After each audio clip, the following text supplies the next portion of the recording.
Kaway-kaway mga ka-farmers. Tanghaling tapat.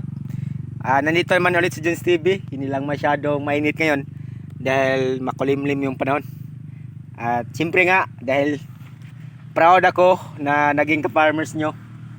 So ito ngayon mga ka-idol ay napakaganda talaga tingnan sa mga talong na nakita ko dito ngayon.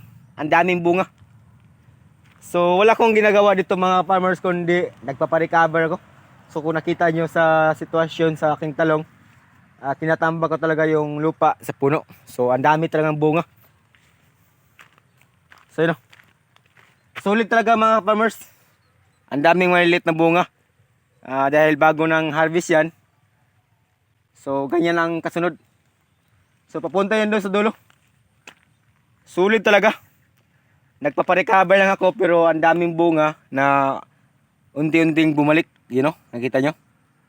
Sulit talaga mga ka-idol. So yan. Maliliit pa to idol. Pero yun, naasahan natin yan na makabawi tayo, talaga tayo sa ating mga pinaghirapan dito. You know? Sulit talaga. Oh ha?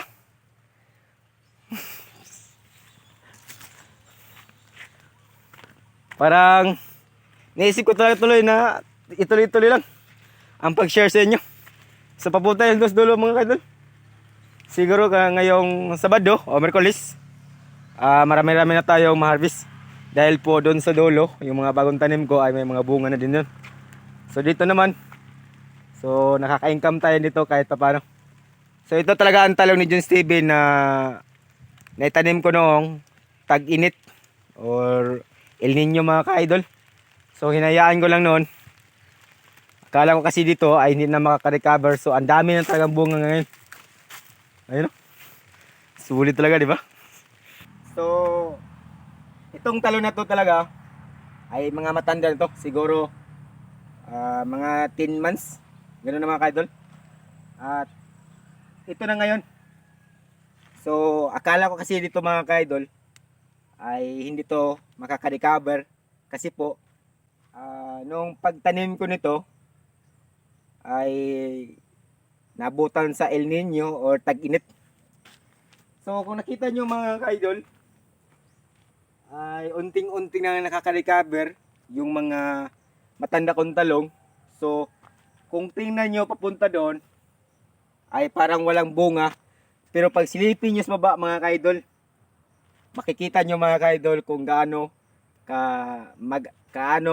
kaganda yung mga bunga na pwedeng mabinta ni Jones TV.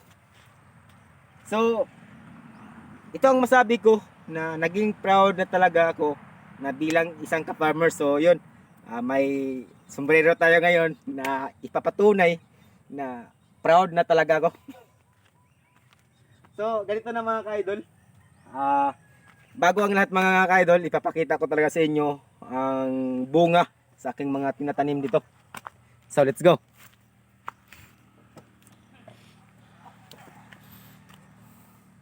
Saan to? Para to?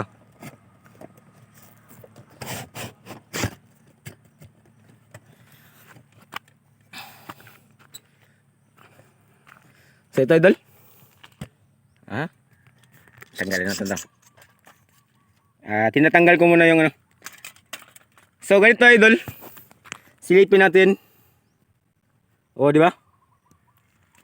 Ang daming bunga talaga na maliliit idol. So ito ay bagong harvest na ni Jones TV. So itong mga maliit na to ay asahan nyo na maka-income tayo dyan. So ito maganda pa naman bunga mga ka-idol kahit ano siya, mabinta pa naman to.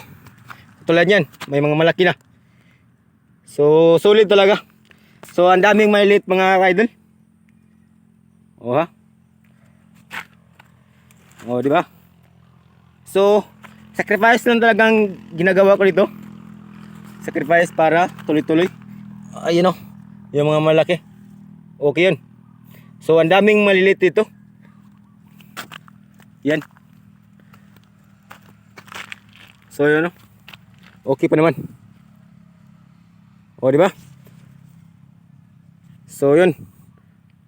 So kahit mahirap yung mga ginagawa ko dito mga ka-idol, asahan nyo na babalik ta rin talaga. So, wala tayong ibang magawa ngayon kundi i-share sa inyo ang aking mga ginagawa ngayon. Yan. So yun o, ngayong Merkulis ay ma-harvest yan. So ang daming malilit idol. Yun o. So pag tinatingnan nyo yung ganito, parang wala siyang bunga, pero pag sinisilip yan idol, ang daming malilit na bunga. So yun po ang kagandahan nito sa pagtatanim. Yan. You know? So ito ang matanda ni John Stevie na talong. So ito ay idol. Solid talaga, ang daming malilit. Katulad yan idol, malaki na. Ito ay ma-harvest na to ngayong Merkulis. Lunes pa lang ngayon mga ka-idol, kaya pa yan. Katulad yan. So yan.